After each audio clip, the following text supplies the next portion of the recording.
মুর্শিদাবাদে মসজিদ তৈরি শুরু হয় বলছে, তাই তো নাকি? তাহলে একদিকে মন্দির একদিকে মসজিদ, ভালোই চলুক, এরকম ভালোই চলুক, আর চাকরি ফাকরি সব চলে যাক। 6ই ডিসেম্বর আবার হবে, যেদিনে বাবরি মসজিদ ভেঙেছিল, আর সেদিনই মসজিদ নাকি ভিত দেওয়া হবে। তবে আমার বিশ্বাস ওই লোকটা মসজিদ ফসজিদ তৈরি করবে না, ও একটা রাজনীতি করছে।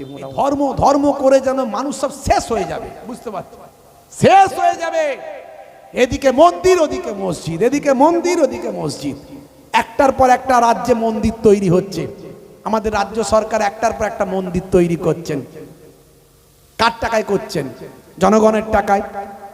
হ্যাঁ, জনগণের টাকায় করছেন। রাজ্য সরকার করছে, আমাদের কিছু বলার নাই, করছে কি করব, করছে। ওদিকে আবার মুর্শিদাবাদে মসজিদ তৈরি শুরু হয় বলছে, তাই তো নাকি? তাহলে একদিকে মন্দির একদিকে মসজিদ, ভালোই চলুক, এরকম ভালোই চলুক, আর চাকরি ফাকরি সব চলে যাক। এই 26,000 চাকরি চলে গেল, আবার কত চলে যাবে? সারা দেশে চলে যাচ্ছে, সারা রাজ্যে যাচ্ছে, সারা দেশে যাচ্ছে। উত্তরপ্রদেশে 69,000 চলে গেল। মানুষ যেটা দরকার সেটা পাচ্ছে না, যেটা দরকার সেটা পাচ্ছে না। ভাইরা আমার, তরুণ যুবকেরা আমার, মুরব্বিয়ানেরা আমার, রাগ করবেন না বাপ। আজকে এই যে ভাই আমার মুর্শিদাবাদে এই যে 6ই ডিসেম্বর আবার হবে, যেদিনে বাবরি মসজিদ ভেঙেছিল, আর সেদিনই মসজিদ নাকি ভিত দেওয়া হবে। তবে আমার বিশ্বাস ওই লোকটা মসজিদ ফসজিদ তৈরি করবে না, ও একটা রাজনীতি করছে মোটামুটি, যাতে করে সামনে ভোটটা আছে, টিকিটটা কোনোভাবে ম্যানেজ হয়ে যায়। দেখবেন ওসব আর কিছু হবে না, ও মসজিদ টসজিদ কিছু হবে বলে মনে হয় না। আমার ওই লোকটার প্রতি বিশ্বাস নাই। ও কিছুদিন আগে সব দল করে, কখন এই দলে, কখন ওই দলে, কখন ওই দলে, যেরকম যায়। তো যাই হোক, কিন্তু এখন তো গোলাগুলি হচ্ছে চারিদিকে, হইচই হচ্ছে চারিদিকে, এই সব ধর্মের রাজনীতি। আমাদের মুসলমান খুব সাবধান থাকতে হবে। যে কোনো সময় দাঙ্গা হাঙ্গামা অশান্তি লাগানোর পরিকল্পনা করছে কিছু মানুষ, প্রতিনিয়ত তারা চক্রান্ত করছে। আমরা কি করব? আমাদের কে আছে বলেন? আমাদের কে আছে? একমাত্র আল্লাহ। জোরে বলুন সুবহানাল্লাহ। আপনি যদি আল্লাহর পথে থাকেন, নবীর পথে থাকেন, কোনটা দিয়ে আপনাকে আল্লাহ মাদাত করবে আপনি চিন্তা করতে পারবেন না, গায়েবী সাহায্য আসবে। জোরে বলুন সুবহানাল্লাহ। হে তরুণ যুবকেরা, হে আমার বন্ধুরা, শুনে রেখে দিন বাবা, জেনে রেখে দেন, এসআইআর নিয়ে মানুষ বড় ভয় পাচ্ছিল মুসলমান, মনে হয় হয়তো আমাদের নাম কেটে বাদ দিয়ে দেওয়া হবে।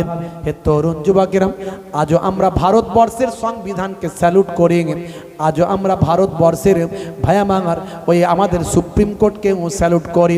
মাঝে মাঝে যদিও ভাই আমার সংবিধানকে আমরা স্যালুট করি, সুপ্রিম কোর্টে মাঝে মাঝে বিভিন্ন রকম রায় হয়ে যায়, তার জন্য হয়তো আমরা ব্যথিত হয়। কিন্তু সুপ্রিম কোর্টে আজও যোগ্য বিচারপতিরা যোগ্য সঠিক রায় দেওয়ার চেষ্টা করেন। এই জন্য যোগ্য বিচারপতিকে জুতো পর্যন্ত ছোঁড়া হয়। কিছুদিন আগে দেখেছেন মিস্টার গাভাই, সুপ্রিম কোর্টের মহামান্য প্রধান বিচারপতিকে জুতো ছোঁড়া হয়েছিল। এটা আমাদের দেশের লজ্জা, এটা আমাদের দেশের লজ্জা। কারা ছুঁড়েছে? কোনো মুসলমান ছড়েনি, কিন্তু ওই সাম্প্রদায়িক দলের লোকেরাই ছুঁড়েছে। বুঝতে পারছেন? সারা বিশ্বে মুসলমানদের, ভারতবর্ষের মান সম্মান কোন জায়গায় গিয়ে পৌঁছাচ্ছে।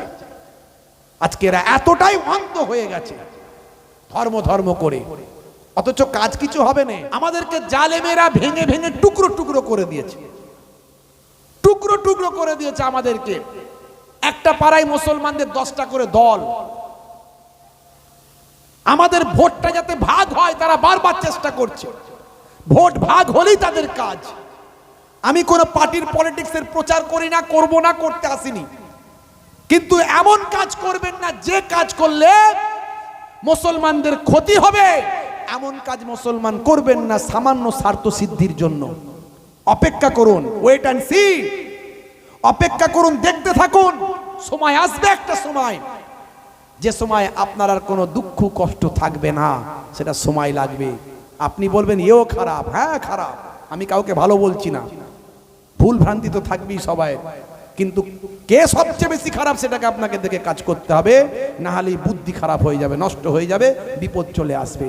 আজকে উত্তরপ্রদেশের দিকে তাকিয়ে দেখুন, রাস্তায় যাচ্ছে গাড়ি নিয়ে, আমার কাছে ভিডিওটা রাখা আছে, পেচ্ছাপ পেয়েছে, রাস্তায় পেচ্ছাপ করেছে, এটাই তাদের অপরাধ। চিন্তা করতে পারবেন না কি অবস্থা, একটার পর একটা ভাই আমার তাদের উপর অত্যাচার চলছে সারা ভারতবর্ষের বিভিন্ন জায়গায়। হে তরুণ যুবকেরা, হে আমার বন্ধুরা, আপনারা আমার কেউ নাই, একমাত্র আল্লাহ ছাড়া। তাই আল্লাহর উপর শরণাপন্ন হতে হবে, নিজেদের মধ্যে ইত্তেহাদ ঐক্য রাখতে হবে। মুসলমান বিভিন্ন দলমতে বিভক্ত, আপনি আপনার দল করুন, কোনো অসুবিধা নাই, কিন্তু একটা কথা মাথায় রাখবেন, আপনার দ্বারাই যেন কোনো মুসলমান বিপদে না পড়ে, আপনার দ্বারাই যেন ইসলাম বিপদে না পড়ে। পশ্চিমবঙ্গের মুসলমান আজকে আমরা মাথায় টুপি দিয়ে এখনো ঘুরতে পারি, আপনার জন্য যেন আমার আপনার মাথায় টুপি দেওয়া সমস্যা না হয়ে যায়, এটা আপনাকে আমাকে চিন্তা করতে হবে। আর আল্লাহর উপর ভরসা রাখতে হবে, অপেক্ষা করতে হবে, আমার আল্লাহ আপনার আমার হেফাজতের দায়িত্বটা গ্রহণ করবে।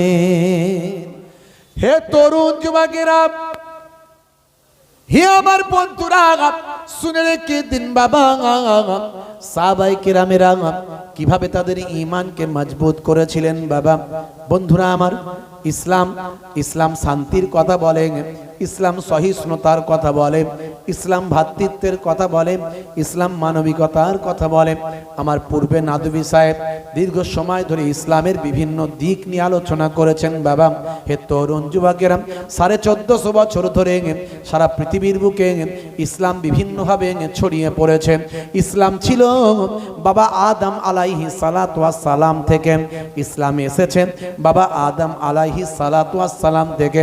আজ থেকে হাজার হাজার বছর আগে থেকে পৃথিবীর প্রথম মানুষ যখন পৃথিবীতে এসেছেন, সেই হযরতে আদম নবীকে আমরা বলি আদম, ইহুদি নাসারারা বলে অ্যাডাম।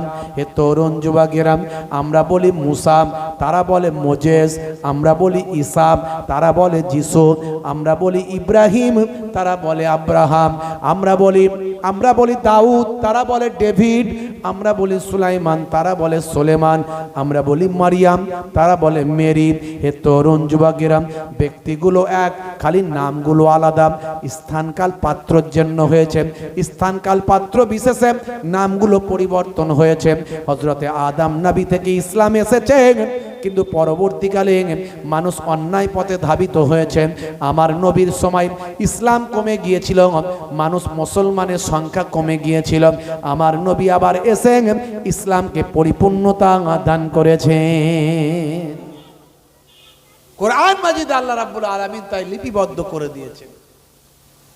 ভাইরা আমার, তরুণ যুবকেরা আমার, বিদায় হজের সময় এই আয়াত নাজিল হয়েছে, আল-ইয়াউমা আকমালতু লাকুম দীনাকুম ওয়া আতমামতু আলাইকুম নি'মাতি ওয়া রাদিতু লাকুমুল ইসলাম দীনা।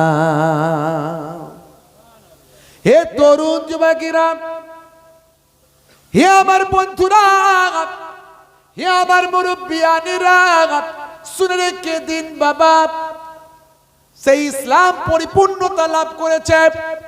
সারা পৃথিবীতে ভালোবাসা দিয়ে ইসলামের জয় হয়েছে। ইসলাম ছড়িয়ে দিয়েছে मोहब्बत। अंधे को रास्ता दिखाने का नाम है इस्लाम, भूखे को खाना खिलाने का नाम है इस्लाम, प्यासे को पानी पिलाने का नाम है इस्लाम, इबादत का नाम है इस्लाम, और मोहब्बत का नाम है इस्लाम। কিছু মানুষ মনে করে মুসলমানরাই মনে হয় সবচেয়ে বেশি অশান্তি করে, বুঝতে পারছেন? তোমরা বসো না। কিছু মানুষ মনে করে যে মুসলমানরাই মনে হয় সবচেয়ে বেশি অশান্তি করে, আসলে তা নয়। ভালো করে লক্ষ্য করে দেখুন, পৃথিবীতে সবচেয়ে বেশি মানুষ হত্যা যারা করেছে তাদের লিস্টগুলো আপনি বের করুন। মুসলিনি থেকে শুরু করে হিটলার পর্যন্ত, সেখান থেকে সম্রাট অশোক পর্যন্ত, পৃথিবীতে যত মানুষ, সবচেয়ে বেশি মানুষ যারা হত্যা করেছে ভাই আমার, তাদের তালিকা যদি আপনি বের করেন, মুসলমান রাষ্ট্রনায়কের নাম সেখানে পাবেন না। বর্তমান সময়ে পৃথিবীর বুকে মুসলমানদের কলঙ্কিত করার জন্য পৃথিবীর বড় বড় মিডিয়ারা, রাষ্ট্রপ্রধানরা তারা লেগে পড়েছে। তার কারণ হলো ইসলামের সৌন্দর্য, ইসলামের মহত্ব মানুষ যদি জানতে পারে সবাই বিশ্বনবীর ভক্ত হয়ে যাবে, এই তাদের চিন্তা। এই জন্য ইসলামোফোবিয়া তৈরি করেছে।